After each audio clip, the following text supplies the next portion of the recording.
যে ব্রিফিং এ ভারতীয় এক সাংবাদিক অন্য কোনো সাংবাদিক না, খেয়াল করেন, ট্রাম্পকে প্রশ্ন করছেন যে মিস্টার প্রেসিডেন্ট, বাংলাদেশ ইস্যুতে আপনি কি বলতে চান, কারণ আমরা দেখেছি কিভাবে যুক্তরাষ্ট্রের ডিপ স্টেট বাইডেন প্রশাসনের সময়, মানে উস্কানিমূলক, যাতে সে বাইডেনের বিরুদ্ধে কথা বলে, বাইডেন প্রশাসনের সময় দেশটির শাসন পরিবর্তনে জড়িত ছিল, এটা স্পষ্ট।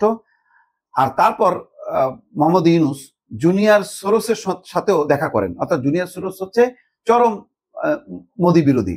সুতরাং এটাও সে একটা ইঙ্গিত করে দিল মোদিকে খুশি করার জন্য, যে মোহাম্মদ ইউনূস জুনিয়র সোরসের সঙ্গেও দেখা করেছেন। সুতরাং বাংলাদেশ সম্পর্কে আপনার মতামত কি? এখানে খুবই ইন্টারেস্টিং। মার্কিন প্রেসিডেন্ট বলছেন, না, আমাদের ডিপ স্টেটের এখানে কোনো ভূমিকা ছিল না, একদম শুরুতে না করে দিল।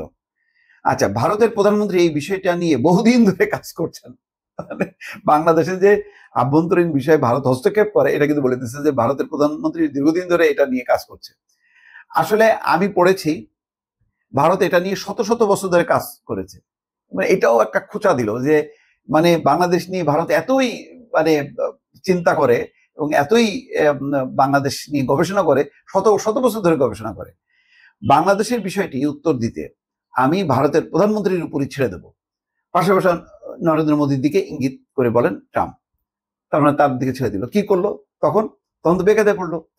ভারতের প্রধানমন্ত্রী হয়তো ট্রাম্পের কাছ থেকে অন্যরকম উত্তরই আশা করেছিলেন। তো হয়তো আশা করা হচ্ছিল যে সেখানে ডোনাল্ড ট্রাম্প বলবেন যে বাংলাদেশের যে রাজনৈতিক পট পরিবর্তন হয়েছে, এটা বাইডেনের কোনো ইন্ধন ছিল, তাদের উস্কানি ছিল, সেই ব্যাপারে আমরা তদন্ত করব।